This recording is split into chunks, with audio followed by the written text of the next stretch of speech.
హన్మకొండ జిల్లా ఎల్కతుర్తి మండల కేంద్రంలో 165 జాతీయ రహదారిపై ఎల్కతుర్తి సర్కిల్ ప్రధాన కూడలితో పాటు కరీంనగర్ వరంగల్ జాతీయ రహదారి ప్రాంతంలో రోడ్డు మరమ్మతులు జరుగుతున్నాయి। ఈ మరమ్మతుల్లో రోడ్డు నాణ్యత ప్రమాణాలను పాటించాలని స్థానిక ప్రజలు కోరుతున్నారు। రోడ్డు నిర్మాణంలో నాణ్యత లోపం ఉంటే అది ప్రమాదాలకు దారితీస్తుందని, వాహనదారులకు ఇబ్బందులు కలుగుతాయని ప్రజలు అభిప్రాయపడుతున్నారు।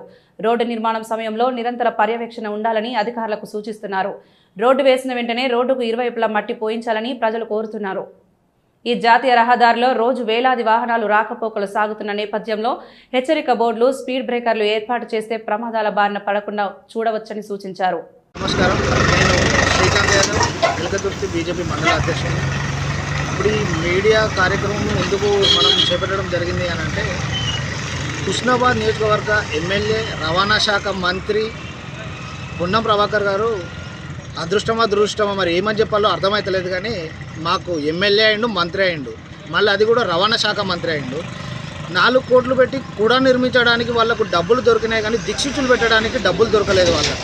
ఆ దిక్సూచులు లేకపోవడం వల్ల ఇది హైవే, నేషనల్ హైవే రోడ్ల వల్ల వెహికల్స్ భారీ వెహికల్స్ ఇటు నుండి వెళ్ళడం జరుగుతుంది। ఎవరెటు వెళ్ళాలో అర్థం కాక క్రాసింగ్ తిప్పే క్రమంలో యాక్సిడెంట్లు కూడా ఒక వారంలో 3-4 యాక్సిడెంట్లు జరుగుతున్నాయి ఎల్కతుర్తి కుడలి వద్ద। ఈ కుడలి ఇటు సిద్దిపేట హైవేకి, ఇటు కరీంనగర్ హైవేకి, ఇటు వరంగల్ హైవేకి మధ్యలో ఉన్న కుడలికి కనీసము హన్మకొండ నుంచి వచ్చేటోడు సిద్దిపేటకు వెళ్ళాలంటే ఎటు వెళ్ళాలో తెలియదు, కరీంనగర్ వెళ్ళాలంటే ఎటు వెళ్ళాలో తెలియదు। అయోమయ స్థితిలో వాళ్ళు ఏం చేస్తున్నారంటే, కనీసం రోడ్డు తప్పిపోయినా మనం వెనక తిరిగే చూపే యాక్సిడెంట్ అవుతున్నది। మొన్న మనం చూసుకున్నట్టయితే కరీంనగర్ హైవే నుంచి వస్తుంటే 2 యాక్సిడెంట్లు, ఆ 2 యాక్సిడెంట్లు ఒకరికి కాలు పోయింది, ఒకరు చనిపోయిండు, ఇక్కడ మొన్న ఒక ముసలామె కూడా చనిపోయింది। ఇవన్నీ యాక్సిడెంట్లు గల కారణం అతివేగాల నిర్మాణంలో భాగంగా కేంద్ర ప్రభుత్వం చేపట్టిన ఈ 4 లైన్ల హైవే అభివృద్ధి పనులు చాలా శరవేగంగా జరుగుతున్నాయి। అందులో భాగంగా మన ఎల్కతుర్తి సర్కిల్లో ఈ డెవలప్మెంటు చాలా తొందరగా జరుగుతుంది। కానీ చిన్న విషయం ఏంటంటే, ఈ రోడ్డు నిర్మాణం చేపట్టే కాంట్రాక్ట్లు ఎవరైతే ఉన్నారో ఈ ప్రమాదాలు జరగకుండా తగిన ఏర్పాట్లు చేయలేదు। ఆ ప్రమాద హెచ్చరిక బోర్డులు కానీ, ఆ స్టిక్కరింగ్ కానీ ఏర్పాటు చేయని కారణంగా, తగిన జాగ్రత్తలు తీసుకునే కారణంగా చాలామంది యాక్సిడెంట్లకు గురై ప్రాణాలు పొడగొట్టుకునే పరిస్థితి వస్తుంది।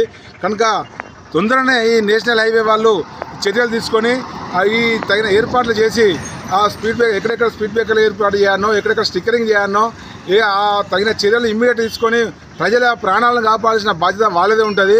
అదే కాకుండా నాణ్యత పరంగా కూడా చాలా లోపాలు కనిపిస్తున్నాయి।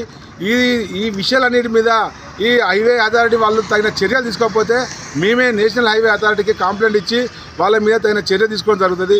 అంతేకాకుండా ఈ మన పోలీస్ శాఖ వారికి వినియోగించేది ఏంటంటే, ఇక్కడ ప్రమాదాలు జరగకుండా తగిన జాగ్రత్తలు తీసుకొని ఈ బారికేడ్లు ఏర్పాటు చేయడం కానీ